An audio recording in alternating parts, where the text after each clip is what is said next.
Ujaisikia ati sanduku nini? Mwili mekata kuingia kwa boma. Hizo nishaisikia hizo. Ati inaongeleshwa.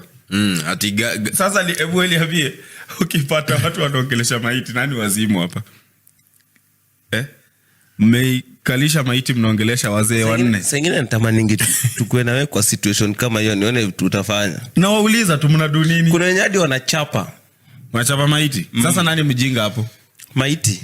What? Mbona gari iendi? But hizo vitu music. Tuendeshe gari bro. Evans twende kwa boma. Hizo vitu siwezi ongelea mimi. Hauja wala. Unaziamini ndio? Hizo vitu za dharau tu, but imagine a situation. Niambie scenario nini shai happen mtu akikosa kuzifuata. Kuna siku gari ilikataa kuingia kwa boma. Alafu tukachapa maiti ikaingia. So nini mbaya ili happen? Uone kitu mbaya, tulichapa maiti.